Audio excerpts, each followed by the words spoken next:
here in what some people call the debtors' ghetto, on the outskirts of the city of Ocsa in Hungary. It's a small government-built development housing just a few of the tens of thousands of indebted households in Hungary. People who took out foreign currency loans before the economic crisis in 2008. Ildiko and her family moved here just over a year ago when they were threatened with eviction because they could no longer afford the repayments on a mortgage they took out in Swiss francs.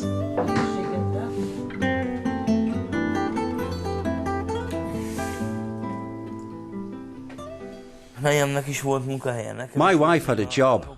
I was working and still had my pension, so we could pay.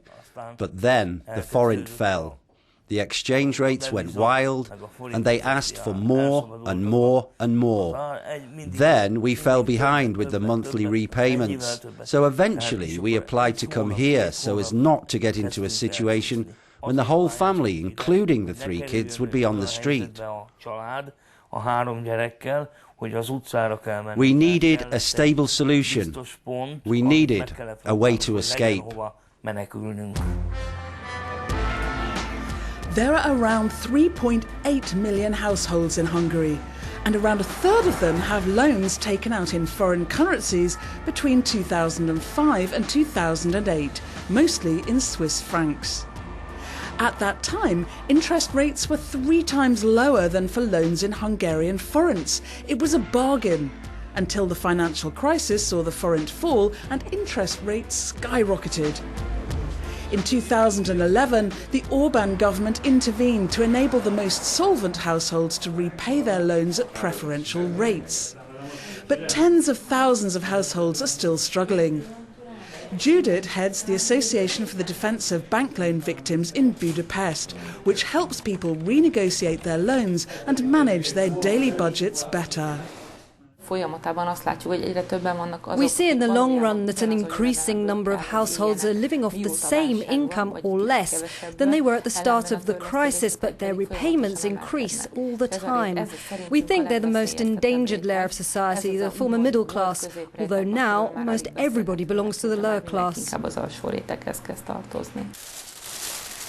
The association helped Olga, who lives in an apartment bought with a mortgage in 2007 by her daughter, who emigrated to the US after losing her job in Hungary. But her American salary is not enough to cover the bills. She hasn't paid in 4 years.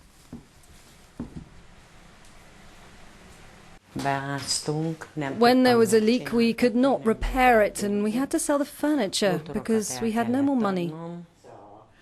Olga paid the mortgage herself for a while, but now she has no money left and says her pension only allows her to meet the daily needs of herself, her granddaughter and her great-granddaughter. She says the mortgage destroyed her family. The most horrible thing is that after a year my husband died of a heart attack, and now I'm alone. In Hungary, it's impossible to pay all your bills and daily expenses alongside a loan like this, all on your own. Without the help from the association, we would not be here.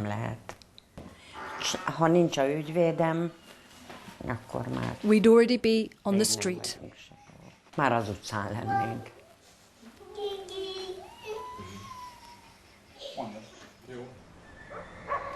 A recent judgment by the Hungarian Supreme Court, supported by the European Court of Justice, invalidated some terms within foreign currency credit contracts.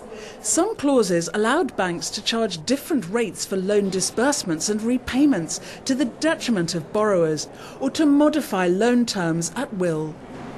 The Supreme Court declared that using different exchange rates in this kind of contract is unfair.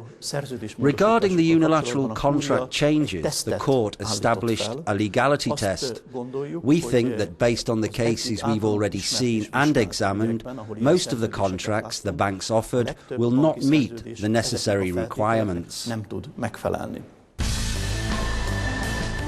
A new law should force banks to compensate customers whose contracts are deemed abusive. An estimated minimum of more than 10% of the capital of Hungarian banks. But a new package expected in September could multiply the figures by 3 or 4. A cost that adds to those imposed by the state in 2011 and to the heavy taxation of banks. Neither the government nor the banks we contacted wanted to speak to us. The former president of the Hungarian Banking Association fears that the bill is too heavy for foreign banks, which control 80% of the sector in Hungary. Probably most of them or all of them will have to refund this loss to their local subsidiaries. It's another question whether once they have done this, what their policy vis-à-vis business in Hungary is going to be. Obviously, in the past couple of years, the foreign banks have been extremely passive in Hungary. I mean, they really are zombies in as much as they kept on reducing their lending activity in Hungary, which is clearly very bad for an economy. We headed to Siófok, about 100 kilometers southwest of Budapest. György Lehmann is a lawyer who is well known for his crusade to defend Hungarian victims of abusive debt contracts. He's dealing with 1,200 complaint files. Forcing banks and not customers or their lawyers to prove their good faith, the recent Supreme Court's verdict represents a personal victory. The courts can no longer say I'm wrong because I do not have to prove anything anymore. Now the defendant has the burden of proof. And if the banks or others don't agree with me, it's for them to prove that the terms of their contracts are fair. He helped Eva and Miklos to invalidate the unfair terms of their contract in court. They now hope that their mortgage repayments, which had tripled, will be reduced. It's a relief, but it can't erase the hardships they have endured. By the time they found a lawyer, they had lost all their belongings and their health had been badly affected too. Imagine we couldn't pay our electricity bills. We had to borrow money to survive. We could not even buy bread. We didn't have enough money to buy even a piece of bread. The bank robbed us of everything. My husband had serious health problems. He had to go to the hospital regularly for 2 years. We had to spend a lot of money to pay doctors. For 2 years, he was so sick that I thought it was the end. The Hungarian government has repeatedly asserted that the debtors issue will be resolved by the end of the year. Miklos and Eva have mixed views on that promise. We hope that the politicians and the government will not lie to us anymore, but they will keep their promises and that this whole foreign currency loans issue will be solved and all such contracts cancelled.